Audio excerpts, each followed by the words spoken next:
Olá pessoal, tudo bem? Eu sou o professor Geilson e hoje eu trago uma curtinha aula para vocês sobre o assunto que estamos estudando, que é as relações sociais na Idade Média. Esse conteúdo é da área de Ciências Humanas e Sociais Aplicadas e é ministrado por mim, professor Geilson, e pelo professor Ricardo. A sociedade feudal era estratificada, isto é, formada por camadas, onde no topo encontrava-se o rei, o clero e os nobres. Eles detinham enormes privilégios, dentre os quais a não necessidade de pagar impostos. Esta elite feudal era sustentada pelo povo, que eram os servos e vilões, homens livres. Eles eram obrigados a pagar impostos mediante um trabalho exaustivo. Essa sociedade agrária era também a monetária. O critério de diferenciação social, ou seja, aquilo que expressava riqueza e poder, era a posse de terra e do trabalho do servo.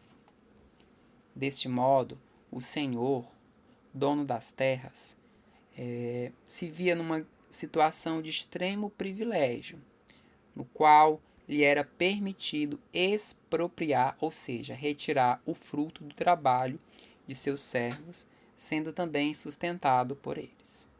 Por outro lado, o servo era obrigado a pagar impostos ao senhor, que por sua vez arrendava-lhe um pedaço de terra e garantia-lhe certa proteção militar. Temos que fazer uma ressalva aqui. Um erro comum é comparar a servidão com a escravidão. O servo não era um escravo. Na medida em que ele não possuía um dono, ele também não era uma mercadoria. O servo está ligado exclusivamente à terra e não é posse de seu senhor. Ele não poderia ser vendido. Se o senhor feudal de sua terra é trocado, o servo permanece em sua terra. As relações senhor-servo seguem uma linha vertical, hierarquizada. O servo é obrigado a entregar parte da sua produção ao senhor.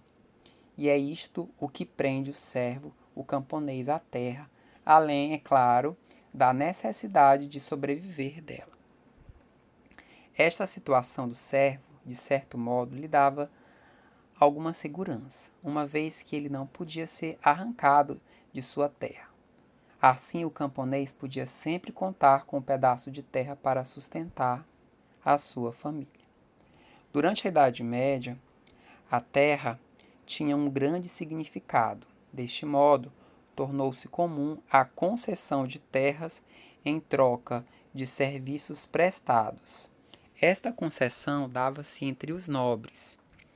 Aquele que concedia era o sucerano e o que a recebia seu vassalo.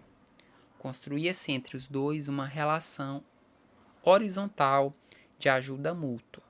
O vassalo jurava fidelidade ao seu sucerano, prometendo acompanhá-lo em tempos de guerra, além de pagar seu resgate caso fosse preso.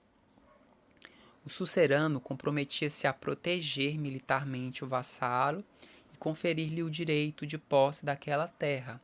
Embora a relação fosse horizontal, de igual para igual em termos de hierarquia, o sucerano encontrava-se acima do vassalo. Nesse contexto, o rei era o sucerano mor, dono de todas as terras a quem todos deviam obediência e fidelidade. Contudo, na prática, não era bem assim. Com a contínua divisão das terras sob infeudação e o amplo poder dos senhores feudais, o poder do rei foi se desfragmentando, de modo que os feudos passaram a autogovernar-se com regras e governos próprios. O rei progressivamente ia perdendo poder e influência. Embora para a maioria da população, servos e vilões, a ascensão social fosse impossível, porque a sociedade feudal era estamental, ou seja, não possibilitava a ascensão social. Os nobres tinham como aspiração máxima tornar-se cavaleiro. A Idade Média nasceu em meio às guerras proporcionadas pelas invasões bárbaras e por isso os cavaleiros tornaram-se verdadeiros heróis. Considerando-se que apenas o filho primogênito tinha direito à herança dos nobres, os outros filhos cabia entrar para o clero ou almejar a cavalaria, dando que as duas instituições tinham enorme prestígio na época. Então essa última imagem aqui resume bem essa nossa pequena aula, mostrando essa divisão social, né, na Idade Média, onde o rei, o clero, a igreja, os nobres estavam na parte superior e eram sustentadas pelo povo, pelos servos e os vilões. E é isso aí, pessoal. Aprofunde a leitura e bons estudos. Até a próxima!